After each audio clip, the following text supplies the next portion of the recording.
कहानी की शुरुआत ही एक ऐसे डरावने ऐलान से होती है जिसने सबको हिलाकर रख दिया। कहा गया कि अगस्त में जो होना है वो होकर रहेगा और हिंदुस्तान की तबाही अब तय है। ये सिर्फ एक धमकी नहीं थी, बल्कि आने वाले किसी बहुत बड़े तूफान का इशारा था।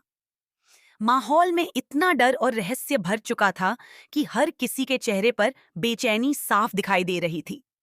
लेकिन इसी बीच कहानी अचानक एक ऐसे मोड़ पर पहुंचती है जहां नफरत और प्यार की जंग शुरू हो जाती है।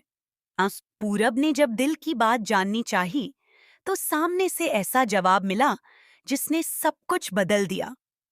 कहा गया कि फर्क इस बात से नहीं पड़ता कि वो आर्यमन से प्यार करती है या नफरत। असली फर्क तो इस बात से पड़ता है कि वो अपने ही खून से नफरत करती है, अपनी ही बहन अनलता से नफरत करती है। सोचिए, कोई इंसान अपनी सगी बहन से इतनी नफरत कैसे कर सकता है? आखिर ऐसा क्या हुआ होगा जिसने रिश्तों को इतनी गहराई तक तोड़ दिया? उसकी आंखों में दर्द भी था, गुस्सा भी, और एक ऐसा राज भी जो शायद पूरे परिवार को तबाह कर सकता है।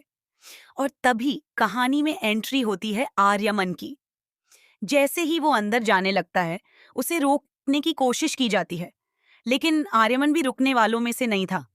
तभी माहौल अचानक बदल जाता है जब एक लड़की उसे मर्जर के लिए थैंक यू बोलती है। उसकी आवाज में खुशी थी, एक्साइटमेंट थी, और शायद आर्यमन के लिए छुपी हुई फीलिंग्स भी। वो कहती है कि उसे उनके साथ काम करके बहुत लकी महसूस हो रहा है।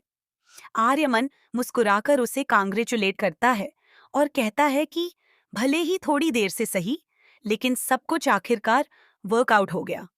लेकिन फिर लड़की कहती है कि उसे एक और बात भी कहनी है, और बस यहीं पर कहानी सबसे बड़े सस्पेंस पर आकर रुक जाती है। आखिर वो कौन सी बात थी जो वो आर्यमन से कहना चाहती थी?